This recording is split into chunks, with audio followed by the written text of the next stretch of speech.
नमस्ते दोस्तों, आज हम बात करने वाले हैं भारत के मिसाइल मैन और पूर्व राष्ट्रपति डॉक्टर एपीजे अब्दुल कलाम की आत्मकथा विंग्स ऑफ फायर की।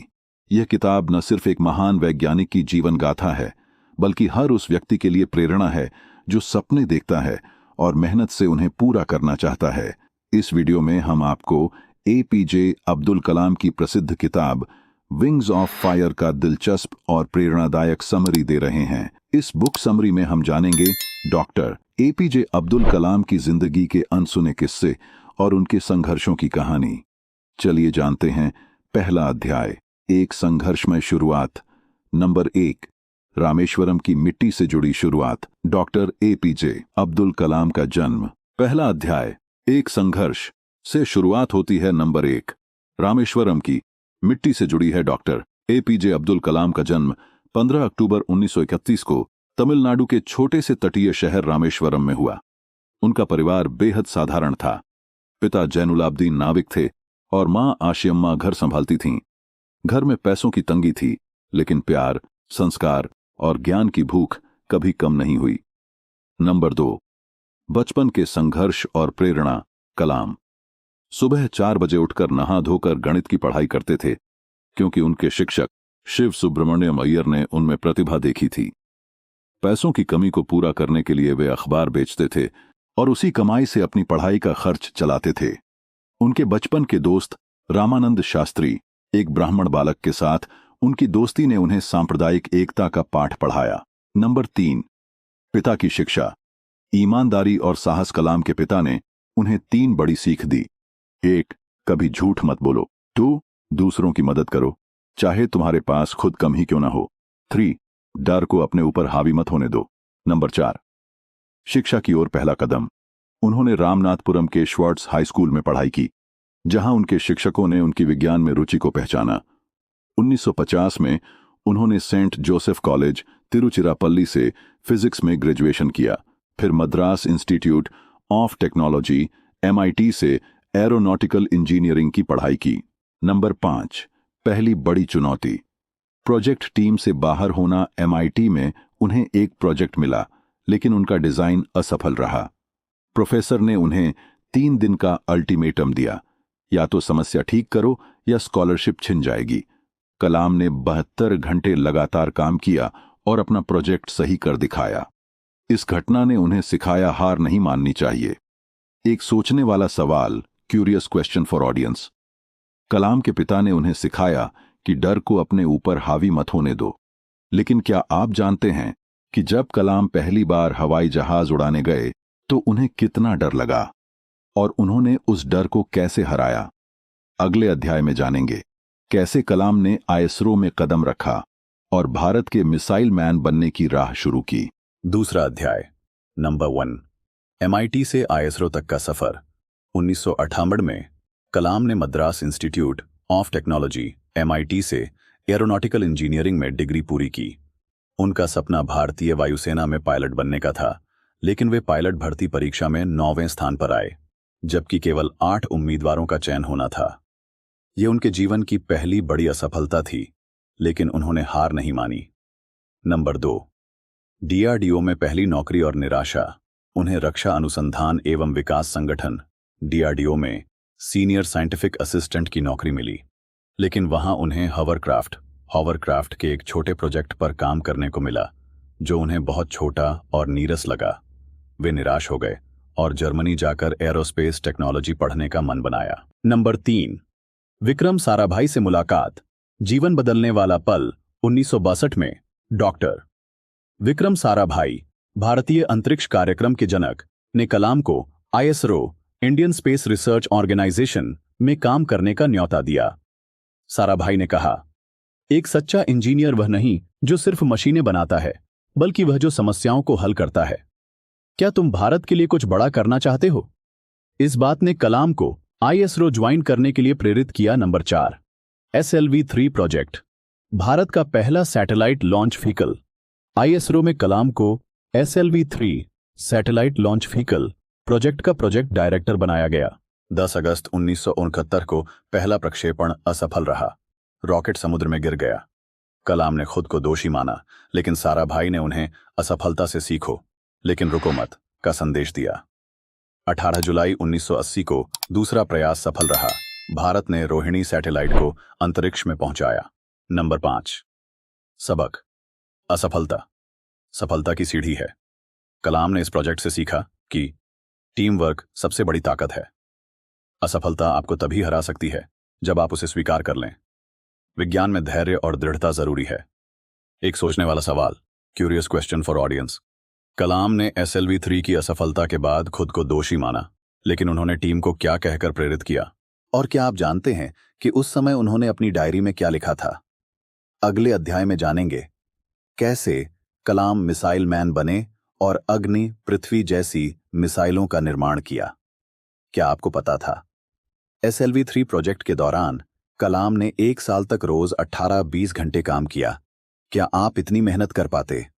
कमेंट में बताइए। तीसरा अध्याय नंबर 1, DRDO में वापसी, एक नई चुनौती। 1982 में कलाम को रक्षा अनुसंधान एवं विकास संगठन DRDO में वापस बुलाया गया। इस बार उन्हें integrated guided missile development programme IGMDP का निदेशक नियुक्त किया गया। यह भारत के लिए एक महत्वाकांक्षी परियोजना थी जिसमें 5 प्रमुख मिसाइल सिस्टम विकसित करने थे।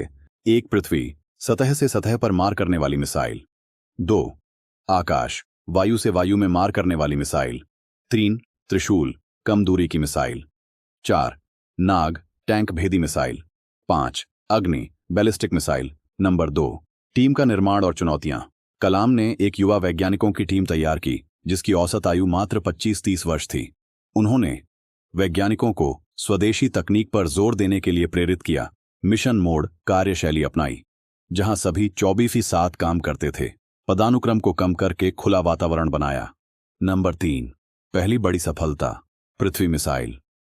25 फरवरी 1988 को पृथ्वी मिसाइल का सफल परीक्षण हुआ। यह भारत की पहली स्वदेशी बैलिस्टिक मिसाइल थी। 150-250 किमी तक मार करने की क्षमता। विशेषता, अत्यधिक सटीकता, 50 मीटर के दायरे में निशाना। नंबर 4 अग्नि मिसाइल, सबसे बड़ी चुनौती। अग्नि मिसाइल विकास में आई प्रमुख समस्याएं: री एंट्री तकनीक का अभाव, गाइडेंस सिस्टम की कमी, अंतर्राष्ट्रीय प्रतिबंधों के कारण कच्चे माल की कमी। कलाम ने इन चुनौतियों का समाधान रूसी तकनीक के बजाय स्वदेशी समाधान विकसित किए, कम लागत वाली तकनीकों पर जोर दिया। वैज्ञानिकों को अपनी गलतियों से सीखने के लिए प्रेरित किया। नंबर 5 ऐतिहासिक सफलता, 22 मई 1919 अग्नि मिसाइल का पहला सफल परीक्षण। 2000 किमी तक की मारक क्षमता। भारत को बैलिस्टिक मिसाइल क्लब में शामिल कर दिया। कलाम को मिला मिसाइल मैन ऑफ इंडिया का खिताब। जीवन के सबक। नंबर 1 किसी भी लक्ष्य को छोटे छोटे चरणों में बांट लें। नंबर 2 असंभव शब्द को अपनी डिक्शनरी से हटा दें। नंबर 3 युवा मस्तिष्क में छिपी शक्ति को कभी कम मत आंकों। सोचने वाला सवाल, क्या आप जानते हैं कि अग्नि मिसाइल के पहले सफल परीक्षण के बाद कलाम ने अपनी टीम को क्या विशेष उपहार दिया था और क्यों यह उपहार उनके लिए इतना महत्वपूर्ण था? अगले अध्याय में जानेंगे कैसे कलाम भारत के राष्ट्रपति बने और जनता के राष्ट्रपति कहलाए। चौथा अध्याय राष्ट्रपति भवन से जनता तक। नंबर 1 वैज्ञानिक से राजनेता की यात्रा। 2002 में कलाम के जीवन में एक अप्रत्याशित मोड़ आया। उन्हें भारत के 11वें राष्ट्रपति पद के लिए नामित किया गया। यह प्रस्ताव उनके लिए पूरी तरह अप्रत्याशित था क्योंकि वे कभी भी राजनीति में सक्रिय नहीं रहे थे। उनका पूरा करियर विज्ञान और तकनीक के क्षेत्र में था। उन्होंने शुरू में इस प्रस्ताव को 6 बार अस्वीकार किया था। नंबर 2 जनता के राष्ट्रपति बनने का संकल्प। 18 जुलाई 2002 को राष्ट्रपति पद की शपथ लेते ही कलाम ने 3 मुख्य लक्ष्य निर्धारित किए। 1 युवाओं को सशक्त बनाना, विशेषकर ग्रामीण क्षेत्रों के। 2 देश में वैज्ञानिक सोच को बढ़ावा देना। 3 भारत को 2020 तक विकसित राष्ट्र बनाने का सपना देखना। उनका प्रसिद्ध भारत 2020 विजन। नंबर 3 राष्ट्रपति भवन को जनता के लिए खोलना। कलाम ने राष्ट्रपति भवन की परंपराओं में कई अभूतपूर्व बदलाव किए। मुगल गार्डन को आम जनता के लिए अधिक दिनों तक खोला। छात्रों के लिए विशेष दौरे आयोजित किए। ऊर्जा संरक्षण के लिए भवन में सौर पैनल लगवाए, अपने वेतन का 75% दान कर दिया। नंबर 4, युवाओं के प्रेरणा स्रोत। राष्ट्रपति के रूप में कलाम 500 से अधिक शैक्षणिक संस्थानों में युवाओं से संवाद किया। हर सप्ताह 100 से अधिक छात्रों को राष्ट्रपति भवन में आमंत्रित करते थे। मिशन इग्नाइट कार्यक्रम शुरू किया, जिसमें 15 लाख युवाओं तक पहुंचे। नंबर 5, विवादों से दूर, सिद्धांतों के पक्के। ऑफिस ऑफ प्रॉफिट बिल पर मतभेद होने पर सरकार से असहमति जताई। मृत्युदंड के मामलों में बेहद सावधानी बरती। हमेशा संवैधानिक मर्यादाओं का पालन किया। जीवन के सबक। नंबर 1, सत्ता का उपयोग लोगों की सेवा के लिए होना चाहिए। नंबर 2, युवा दिमाग सबसे बड़ा राष्ट्रीय संसाधन है। नंबर 3, सादगी और ईमानदारी सर्वोच्च पदों पर भी बनाए रखी जा सकती है। सोचने वाला सवाल, क्या आप जानते हैं कि राष्ट्रपति बनने के बाद कलाम ने अपने कमरे में कौन सी एक विशेष वस्तु रखी थी जो उनके वैज्ञानिक जीवन की याद दिलाती थी, और यह क्यों उनके लिए इतनी महत्वपूर्ण थी? अगले अध्याय में जानेंगे कलाम के राष्ट्रपति पद के बाद के जीवन और उनकी अंतिम यात्रा के बारे में। अच्छा साथियों, एक सवाल है आपके लिए। कलाम राष्ट्रपति भवन में हर रात 10 बजे तक काम करते थे और सुबह 4 बजे उठ जाते थे। उनका डेस्क हमेशा पूरी तरह व्यवस्थित रहता था। क्या आप इतनी अनुशासित दिनचर्या अपना सकते हैं? कमेंट में बताएं। 5वां अध्याय, अंतिम उड़ान, शाश्वत प्रेरणा। नंबर 1, राष्ट्रपति पद के बाद का जीवन। 2007 के बाद राष्ट्रपति पद छोड़ने के बाद कलाम ने खुद को पूरी तरह शिक्षा और युवा सशक्तिकरण के कार्यों में समर्पित कर दिया। IIM शिलांग, IIT हैदराबाद सहित 30+ संस्थानों में विजिटिंग प्रोफेसर बने। प्रतिदिन 18 घंटे काम करते।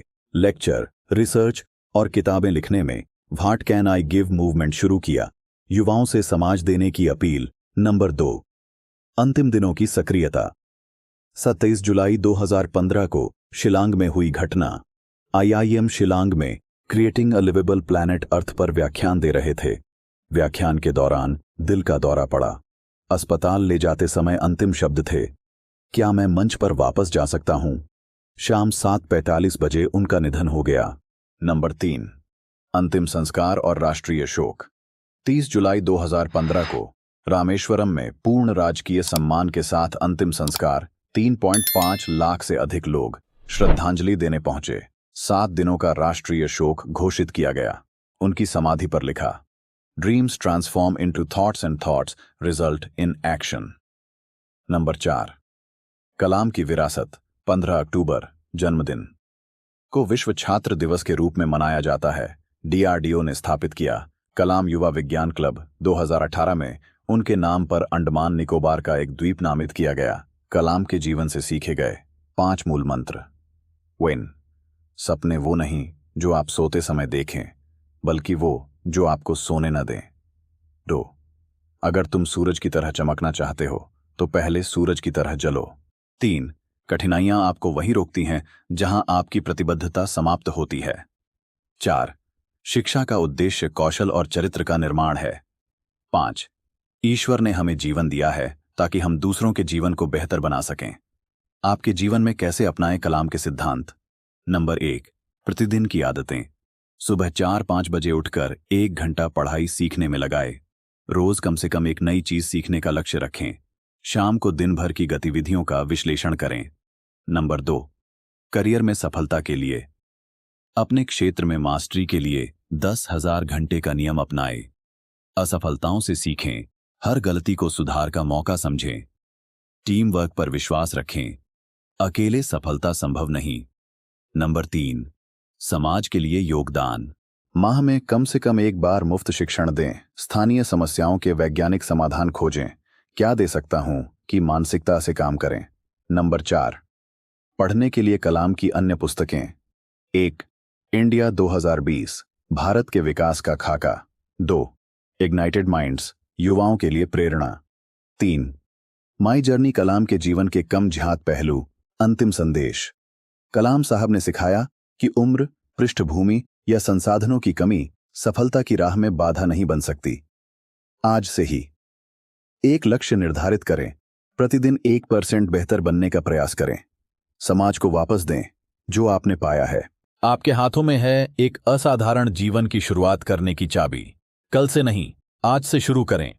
अगर आपको यह वीडियो पसंद आया तो लाइक करें, शेयर करें और ऐसी ही ज्ञानवर्धक किताबों की समरी के लिए हमारे मन चाहे ज्ञान चैनल को सब्सक्राइब करना न भूलें। मिलते हैं अगली वीडियो में। तब तक के लिए सीखते रहिए, बढ़ते रहिए। नमस्कार।